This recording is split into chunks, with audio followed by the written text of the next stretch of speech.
we're going to talk about building language through emergent writing. I think Jonathan actually said all of this, but really what we know is that many individuals with disabilities haven't had good literacy teaching, and that we have made assumptions as a field. I always talk about when I first started working in special education settings, the most common form of writing instruction I saw was copying. And it was copying done completely out of context.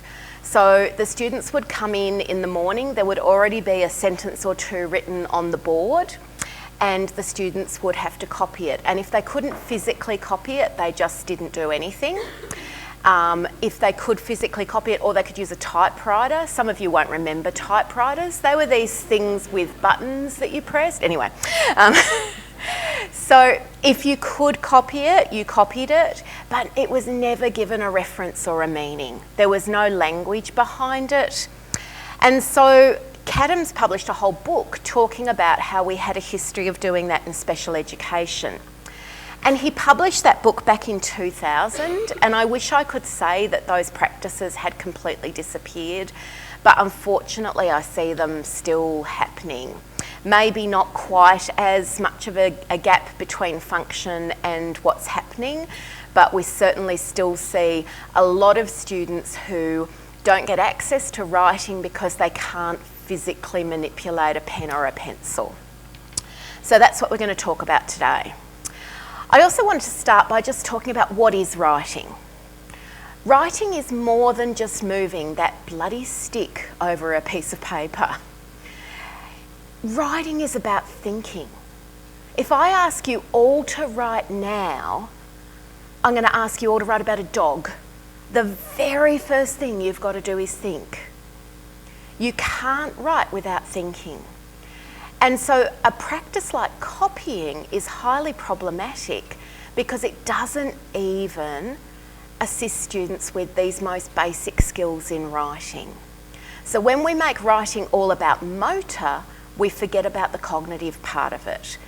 And in fact, the cognitive part is huge. Gretchen Hanser, who's an OT in the US, talks about writing as like juggling. And one of the balls is your handwriting and letter formation, or, you know, typing in some way, eye gaze, whatever your access method is. But then there's all these other balls. And for some of the students we work with, the language and ideas balls are also really heavy. In fact, they're like juggling with bowling balls. And one of the mistakes that we've made in special education is these kids are at school age, so now we want them to write. And we're not realising the amount of practice that comes into most kids hitting school and being ready for writing instruction. So that's what we're going to talk about today. To write, we need language and ideas. To write, we need to be able to spell and transcribe. And unfortunately, some of the models we have had either don't provide enough practice for those skills or don't provide any practice at all. And so what we have seen is lots of writing done in isolated routines without meaning. So this is my favourite way to kind of talk about this. Now, some of you may speak Arabic, but for those of you who don't, could you still copy this page? What would that teach you? I heard nothing. That'd be probably what it would. It even teach you that it goes from right to left? No. Could I make you do it again tomorrow? Would it teach you anything tomorrow? And if we keep doing it every day for a year, how's your knowledge of Arabic going? And yet that's exactly how writing instruction happened in the school I first worked in. Every day random sentences would go up on the board and the students would copy them. There wasn't even a discussion about what they said. And so we need to be very careful because writing is always about language and ideas. So the quote from Lindsay before about literacy is the most important skill we can give our kids who use AAC. We had a review in Australia and they found that literacy is the skill for students with disabilities that makes the most difference to their post-school quality of life. And in fact, they called it the biggest life skill of all. And that's what it is. We want every student to learn how to write where they're thinking about ideas and language and having a go at transcribing it. Because really what we want for every student is to be able to write authentically when they're in a real environment. So sitting in their bed at night, sending a text message to someone about catching up tomorrow. Being in the supermarket and writing to say, what brand was it I needed to pick up again? Any of those situations are the real and authentic writing situations we want the people that we know and love and work with to be able to write in. Sitting in a classroom, copying something from a board, there's no point in your life where you ever have to do that, I hope. Similarly, tracing your name on a pre-filled out bank form, and I think for the first 10 years of my career, I saw that in school after school. Have you ever gone into the bank and been given a pre-traced form? And then, actually, who fills out bank forms now? When was the last time you filled out a bank form? One of the schools I worked at had a computer failure about 3 years ago and they had to pay their teachers by cheque or their staff by cheque that week. One of the new graduate teachers didn't even know what a cheque was. It had to be explained to her and she then went to the bank to deposit it with her mum because she was so worried about how to do it. So, let's talk about writing development and the sort of experiences that kids need to have to develop as writers. So, one of the things we know with neurotypical kids is that writing language development, because writing is always about language, I hope you agree with me on that. To write that text message about catching up with someone the next day, you need to think of language and ideas. And so writing language development actually feeds into oral language development and vice versa. Kids, as they become increasingly complex with their writing language development, become increasingly complex with their oral language development. And this is heavily based in a concept of narratives. I'll talk about that a lot more as we go. So we know that they feed into and out of each other. The sort of practices we've employed where kids put words together to form a sentence where we've already picked the words. Has anyone, I've done that. I used to make these grids in Clicker and the kids would select the words that they might want to use. And they're writing about their trip to the park and I've said that they can say the park was great and the park was fantastic. But what if they want to say the park was crap? They can't say it because I haven't provided that option. And yet, that might be exactly what they want to say. So there is a bi-directional nature. Scribbling and playing with language helps language development, and then language development helps writing development. But when we give them banks of words, they're not getting that opportunity. So, what we know is that kids need the opportunity. This is a train park. I live in Adelaide, and this is a train-themed park. Can you imagine? So there's trains to climb on, there's all sorts of rides that have got trains themes, pretty amazing. So this is one of the schools I work with, had an excursion to the train park, and for many of the kids, the photos of that excursion became their favourite thing to write about for a number of weeks afterwards. It was a pretty big highlight. So, emergent writers, kids who are just learning about writing, let's say they're 17, 18 months of age, are scribbling and adults attribute meaning to it. So they make some marks on a paper and we make some assumptions and attributions and we teach them first of all that they're a writer. And we show them by what we do that writing is about language. And so an adult might be writing with a 14-month-old and they've just been playing with a bear or they've been doing a bear tea party or something like that. And the kid now goes over to the drawing table and makes some marks. And the adult might talk about it as drawing, but they might also talk about it as writing. And there's no way to know why the adult suddenly makes that decision, but suddenly one day they go, oh, I think you were writing about a bear, instead of, oh, I think you were drawing a bear. And let's face it, it all looks like a dog's breakfast at this point. But the adult attributes meaning and assumes competence, and the kid starts to go, well, hey, I was writing about a bear. So, as each writer then continues to develop, they use their oral language to assign their own meaning.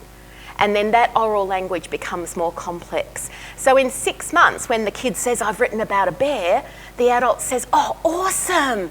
Was the bear at a party? Oh, yeah. Oh, what did they eat at the party? And the adult coaches the kid to the next level of complexity. And we actually teach kids how to build narratives through this process. And so it has an important impact both on their writing development and their language development.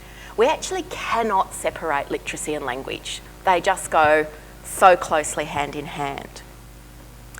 One of the things we know is that many individuals with complex communication needs struggle with telling narratives.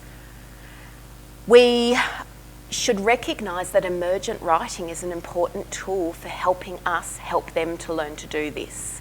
Did that convoluted sentence make sense? So, if they write about a bear and then we help them talk more about it and then they gradually learn how to talk more about it, we are helping them build their sense of how to write a narrative. Neurotypical kids get that experience sometimes 4 or 5 times a day as they scribble and they chat about it with adults. Who's had a 2-year-old come and tell them that this is an invitation to something? And you look at it and there's no way it's an, but you pretend it is, don't you? Because you believe that they will become a writer and you know that this is an important part of their development. And then by the time they're 3, it's an invitation to a tea party and there's going to be jams and scones. And so it gets more complex. And there might be a juggling clown that comes to the party too. And so they gradually build that sense of narrative through all these interactions. So this is Georgia. We tried to watch a video of Georgia earlier today and the sound wasn't working, fingers crossed. So Georgia and Leanne are going to write. Now, they've just read the book Busting, which you should have seen this morning. So Busting is a rhyming book about Lou who needs the loo. And Lou is looking for the loo and doesn't quite manage to find a loo and then manages to find a loo. And Lou sits on the loo and he does a big wee. But the whole book has been leading up to every single page is all rhyming words with ooh, and then on the final page it's wee. So it's quite hilarious. Georgia, I think there's been a reference a couple of times now to kids with Angelman syndrome liking poo and wee and mud and stuff like that. Totally where Georgia's at. So Georgia's chosen that book and they're supposed to be writing about it. But Georgia has other ideas. And Georgia decides to tell everybody that I have done a fart. My nose. My fingers on my nose. You ready to do it together? Jane's belly bottom.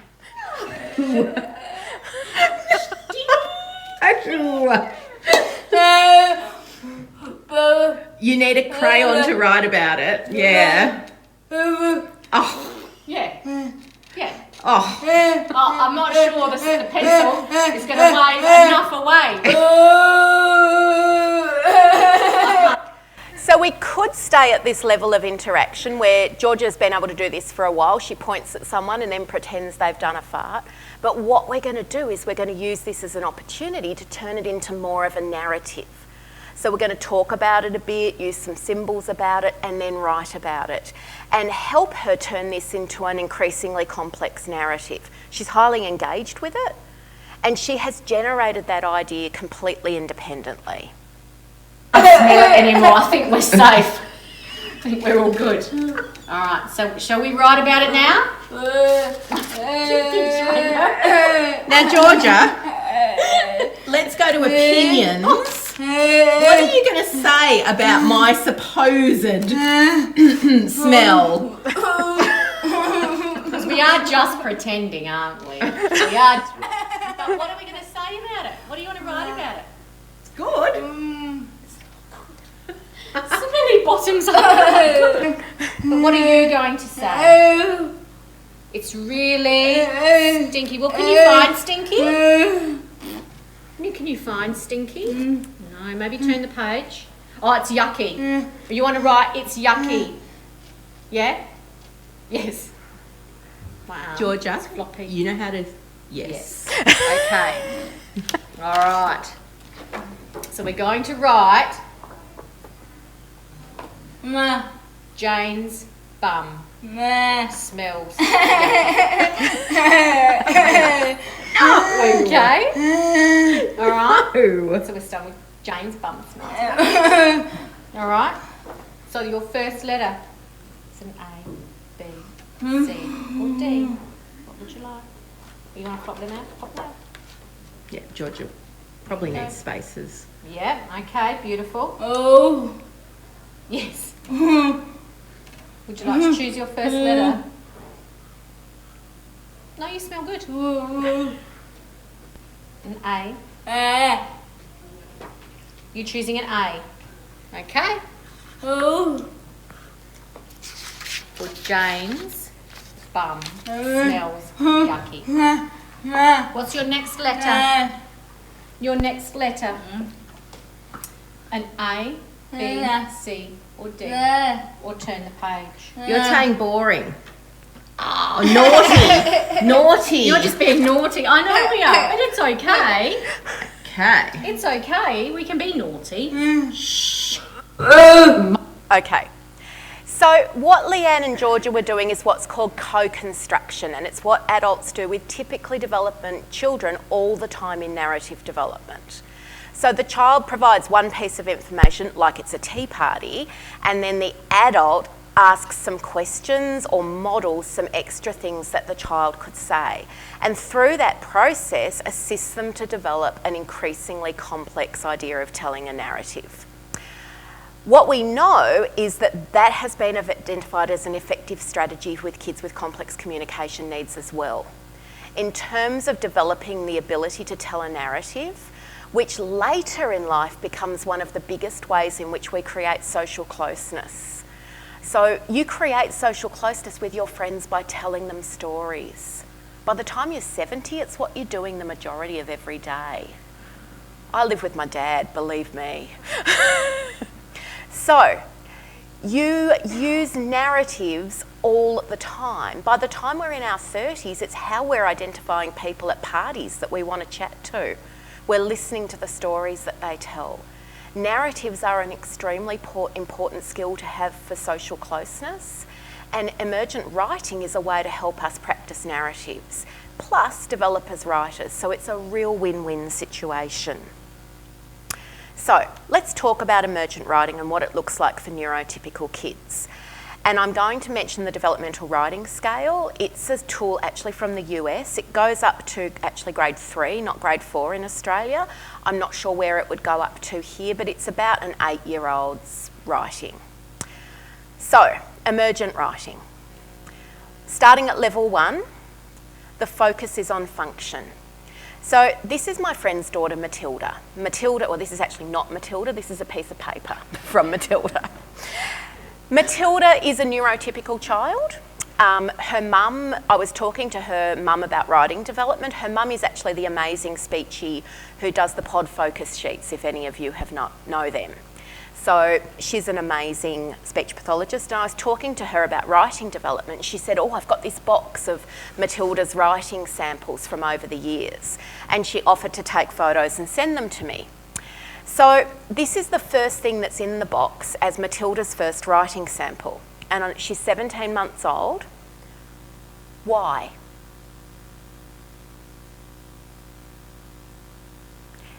That day, for whatever reason, the adult interacting with Matilda said to Matilda, oh, what are you drawing? And it was her dad. And Matilda said, butterflies and trees. And Matilda's dad said, yes, I can see the T for trees. Awesome writing. Now, when I said the research can't tell us why adults suddenly choose to make that jump, you see that there is no reason he made that jump, don't you? But he did. And he has taken the first step of teaching Matilda that she's a writer. So as a neurotypical child, she's now heard the word draw and write. You've written this. And if I look at it closely, I can see that there's like a downward stroke there with a little top on it that could possibly be a T. And so he is exhibiting the two adult superpowers of emergent writing, which are presuming competence and attributing meaning. We've already mentioned presuming competence, and because we're running a bit behind, I'm just going to skip most of this. But presuming competence is one of the best things that we can do for our learners in both communication and in literacy. It is a natural response we do with young children. My best example of it comes from Caroline Musselwhite. When a baby says da da da da da, are they saying dad? But what does everyone do? You said dad! And we make it much more likely they do it again. Presuming competence reduces randomness. It shows the kids the behaviours we want to see, and it teaches them that they can do it. So it's a really important skill to have in our toolkit. And the other thing that goes hand in hand with it is attributing meaning. You can't presume competence without attributing meaning. So her dad saying that there's a T for trees was totally him attributing meaning to one of the marks on the page. Did Matilda intend to write a T? Almost certainly not. Did the baby intend to say dad? Almost certainly not. But you've just made it more likely they'll do it again. And in terms of literacy development, the first thing we want them to learn is you're a writer. So that by the time they are a bit older, they do walk up to us with an invitation to a party that might still look like that, but they now tell us what it means because they've learned they're a writer. And so the first thing that our developing writers have to learn is the functions of print. They learn, I'm a writer, print has meaning, and text is a code for speech. And they learn that because they see print happening around them all the time. So those classrooms that aren't very print rich are causing a cyclical problem where the kids aren't getting exposure to literacy. What we want them to see is adults reading and writing. In all the research into emergent literacy, they identify that neurotypical kids see lots and lots and lots of print before they become conventional. One of the things they see is shopping lists. A shopping list is a great example of the function of print. You go, oh, we're out of milk, and then you write it on the list. And then 2 days later, hope maybe not that long, you take it to the supermarket and you say, oh, we're looking for milk. You find it, you put it in the trolley, you cross it off the list. You've just perfectly modelled everything I say I can write, and print has meaning. And so all of the different activities that we do, doing a shared reading of a book with students, writing Christmas cards, kids seeing us get emails, kids seeing us open bills and going, oh no. All of those literacy experiences teach the kids that print has meaning and that it's a code for speech. And it is extremely important that kids gain those understandings. Some of the schools I work with have kids who can read and write fluently without comprehension. They're not generally kids with Angelman syndrome. In fact, I've never met a kid with Angelman syndrome that does that. But we do have kids who learn that without understanding these functions. And to develop, you really need to get that understanding. Print has meaning and text is a code for speech. So, the functions of print are really important to literacy development. And that's the first. So, first skill is I'm a writer. Second one is print has meaning and text is a code for speech. And we teach them that by repeatedly interacting with them around print. We attribute meaning to what they do and we assume competence. Now, back to engineering the environment. Georgia can't just pick up a pencil and scribble with it. And if she did, we don't think she has the motor control. She wouldn't have the motor control to show us any change or progression. Georgia is actually at the point where she's generating letter strings with gaps between them. She's not yet choosing letters meaningfully, like if she's writing about my smelly bum, she's not going to choose an S and an M yet. But she'll choose a group of letters and then a gap and then another group of letters. And she's showing us she knows quite a lot about print. But if we gave her a pen, it's just going to be a few marks and then the pen gets thrown. So for lots of our kids, we're doing engineering the environment with writing. We have to, so that they can participate in this series of experiences with a pencil that we can attribute some meaning to and they can engage easily with. Because if we go back to the bowling ball analogy, if we make all of our kids write with this is more like a boulder for some of our kids. They are never going to fit this into their juggling cycle. If we look at an alternative pencil, we've got a much better chance of getting that smooth rhythmic juggling happening. So this is a student, he doesn't have Angelman syndrome. I don't have any Angelman syndrome, students with Angelman syndrome who are still at level 1 that I work with. But this is a student who is still at level 1. So this is a student who doesn't yet know that he's a writer. He doesn't understand that print has meaning, and he doesn't understand that text is a code for speech. And what we're doing is we're providing daily opportunities for him to scribble, and then we're talking about it by attributing meaning and assuming competence. He is a student who's been modelled POD to for about 18 months. He is still learning to even see himself as a communicator. But does that stop us from doing some literacy teaching? Absolutely not. So this is the student I mentioned who's going to walk across the playground to a pod and give it to me. Go. Go. Go. Yeah, go. Oh, Now this is his writing time. I'm wearing a pod. what do you want to say? He's giving me another pod. He may not be using pod yet, but he jolly well knows it's an important tool. You finished talking.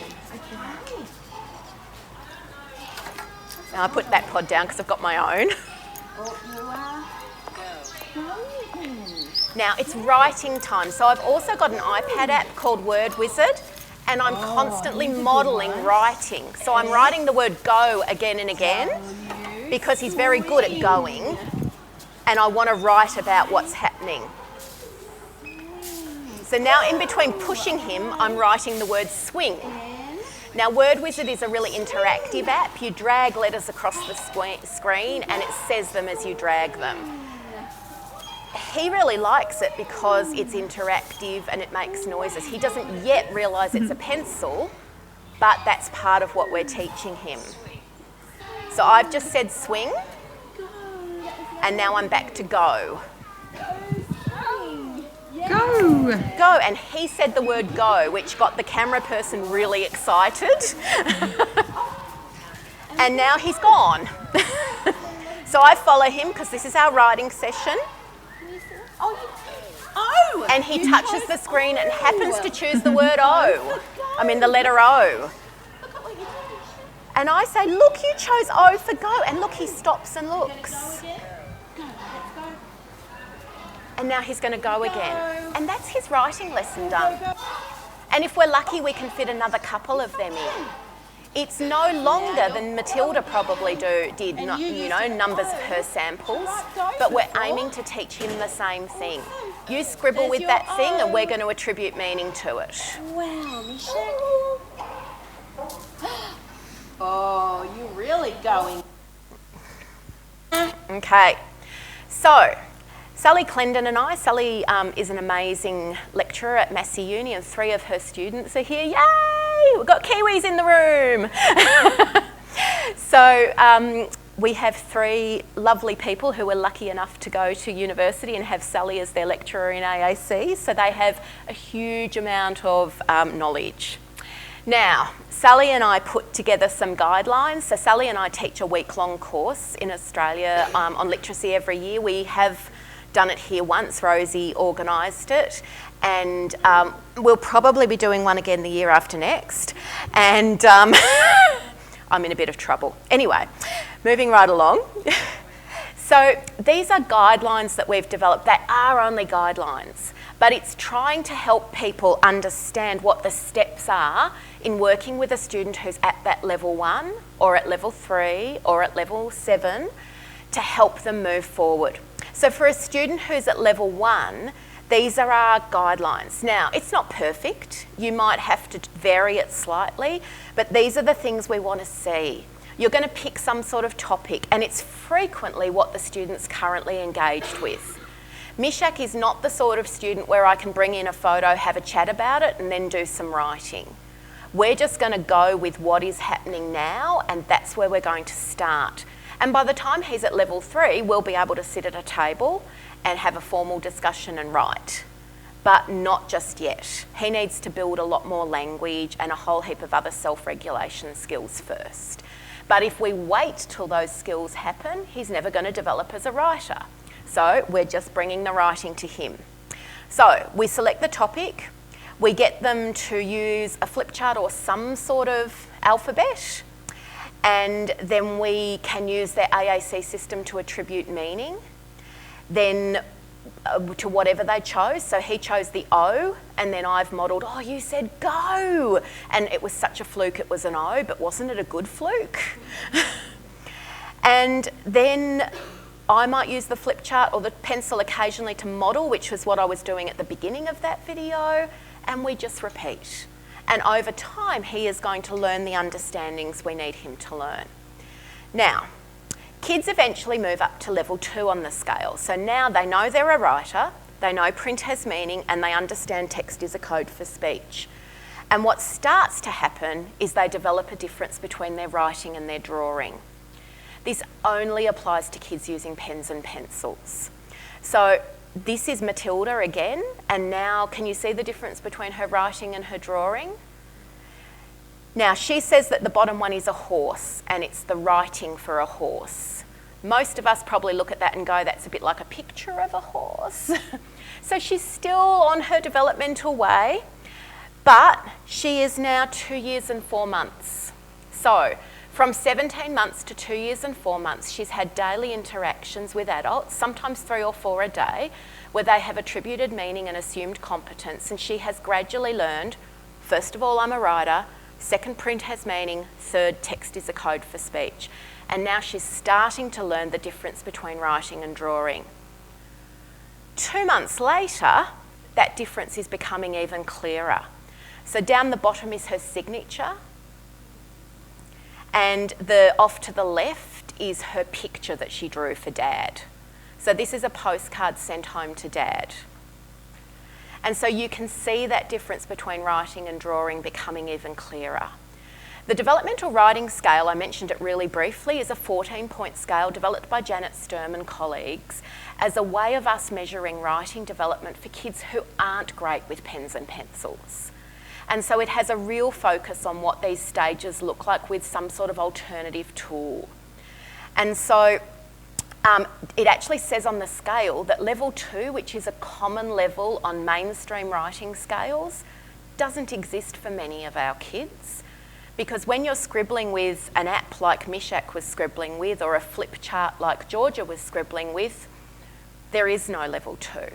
There's level 1 where you're scribbling with it but you don't yet know you're a writer and that print has meaning and text is a code for speech. And then there's level 3 where you're scribbling with it and you know those things.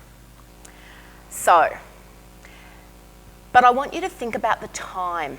So I'm really crap at maths, really bad. My dad was a maths teacher and I'm his constant embarrassment. So she started at 17 months and she is now 2 years, 6 months, because this one's 2 months later. How many months of practice has she had? 11 months, I believe. Am I right? Everyone else is bad at maths? I'm right? Good. Phew, I practiced that last night. No. Yeah. So Matilda has had 11 months of practice multiple times a day and is starting to learn these skills. I really want you to think about that. I said Mishak might take a year or 2 to progress. That's actually pretty okay, isn't it? But until we give him those opportunities, the progression won't happen. So Matilda progresses up to level 2, and by the time she's firmly at level 2, it's 16 months of practice. By the time everybody can see a difference between her writing and her drawing, it's 16 months along. And in that time, she's also had multiple books read to her, she's seen adults reading and writing, and she's had a whole heap of other literacy experiences. And so here's our 14-point scale, and it says on the scale very clearly that level 2 is not observable with kids using a flip chart. So 16 months, and we may not yet be seeing much change in our flip chart writers. But what we see is they now know they're a writer, and we can see that difference in the way they handle print. We now know that they know there's a difference between print and picture, because when we're doing shared reading with them, they can start to find the writing and not the pictures. They might look at the writing when we ask them, where do I read? And so we can assess this knowledge in other ways without having to have the pen and the pencil in their hand. And then their kids continue to move up. So Matilda's now 3 and she is still at level 2. But we now have a little video that her mum sent me one night. She sent it to Sally and I, and we were very excited to get it. This is a really good example of still using attributing meaning and assuming competence. So Matilda has been told she's got $2 to spend at the reject shop, and Matilda said, I want to buy a pack of thank you cards. She could have bought anything she wanted, but she chose to buy a packet of thank you cards. And then she says she wants to write a thank you card to her cousin for being so sweet. Now, I have to say, Matilda's mum sends a lot of thank you cards. Matilda is, in a way, copying what's been modelled to her. I have a friend who's a deputy principal at a special school in Brisbane who writes 7 million post-it notes every day, and guess what her 2-year-old daughter started doing? So. Write more. What else are you going to write? I like Aladdin because he's the sweetest. Oh, that's a nice thing to write. Do you need to write anything else? That's all, actually. Well, how are they going to know who it's from? This card is from Matilda. Oh, I can see your M there for Matilda. What? Yeah, there. The up, down. Looks like an M. Yeah, that is an M. And that's all. And that's all? Okay. Okay, very lovely. So, Mum's no longer having to teach her she's a writer, or that print has meaning, or that text is a code for speech. Now Mum's using attributing meaning to teach her to go to the next level. So she does up, down, and she says, Matilda. Now, you all laughed, because it's gorgeous, isn't it? It was kind of like an affectionate chuckle rather than a laugh. And what you're all doing is going, wow, what great syllable awareness. Mum says, I see your M for Matilda. And Matilda said, where? And Mum said, there, up, down. And Matilda said, yeah, that is an M. She's got how this attributing meaning stuff works. And Mum's made it much more likely that she does it again. And so we constantly attribute meaning to the next level to help kids move to the next level. We're not saying I want her to copy an M on 6 occasions with 4 out of 5% of accuracy or whatever the goal is. We are doing it in the natural way that the kids learn. And so this is the stage where kids move on to form. Their writing now starts to look closer and closer to what writing is. So at around 2.5, we see that difference between writing and drawing starting to happen. And around 3 years, she's moved to wavy lines. She's still level 2 on the developmental writing scale because level 3 is letter strings. And we've got a little way to go before that happens. But all of those literacy experiences in her life, reading books, writing, seeing people doing that, all of that is slowly teaching her that difference, and it's slowly teaching her that there are rules around how writing looks. So we continue to use the superpowers, and she continues to move closer and closer to form, and then she will get to level 3. So level 3 is where there's now letter-like shapes or letter strings rather than just wavy lines. So Here's a Father's Day card, and she's now 3 years, 9 months. So we started at 17 months, and she's now nearly 4. And we've got a Father's Day card, and can you see the letter strings on the envelope? So the letter strings versus her drawing, the difference is becoming clearer and clearer, and her writing is getting closer to writing. She's not deliberately choosing the letters yet. I would imagine there was a bit of dad modelling because this is a Father's Day card. The word dad may have been written somewhere and she's had a bit of a copy, because other samples at the same time show much more random letter generation. But she is getting closer and closer towards showing that form. So for students who know they're a writer, they understand print has meaning and that text is a code for speech, we are helping them to learn more and more about writing by facilitating them to write. So they write more and more to learn about writing. Now, I showed this slide yesterday at Rosie's school and people in the audience were a bit perturbed. But we ran an AAC camp earlier this year and it was on a theme of dares. So one of the dares was the kids got to dare any adult they liked at camp to eat poo. But the poo, one of the other speechies Helen and I had made the night before out of brownie mixture. Yeah. Yeah. So I'm just showing you. So perhaps you're not doing this with the kids you work with, but this was one of our activities at camp, and this young man, who's a level 3 student, now generated a letter string to talk about the fact that he made the principal eat poo. And can you imagine how motivating that was for him and exciting? He carried his writing round for the rest of the day. And he has chosen, so it says Brett ate poo, and the first 2 letters he chose were B and A. And boy, oh boy, did we get to celebrate and tell him how amazing he is. And we're now teaching him that letter selection is important. It's not just enough for him to select a string of letters. We want him to start thinking about which letters. In the same way that Matilda's mum taught her, we want the up, down, up, down. So we're not doing it in a training sort of way. Instead, we're massively celebrating when something happens that looks like, whoa, this is a success moment. Is it a success moment? We don't know. But by attributing meaning and assuming competence, we make it much more likely it's going to happen again. And so with these kids who are at level 3 and 4, we have a slightly different procedure or recommended guidelines that we use. Now we are establishing the purpose, often using a photograph. So we can take a photograph of something they've already done. We have a chat about it in their AAC because they're usually expressive communicators by now, not receptive communicators. Then we get them to use the flip chart or some other writing tool to select some letters, and we attribute meaning to what they've done.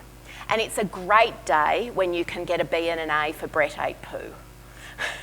You can really celebrate that. But if he'd chosen that's not a good example. If he'd chosen SSSSS, I'd have been able to celebrate and say, oh, maybe Brett gave a big hiss when he had to eat it.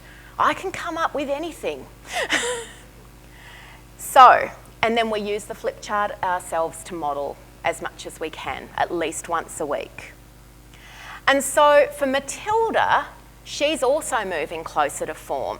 So around 12 months later, she starts to use gaps between her letters. Then another 6 months later, and a real word will probably pop up in her writing.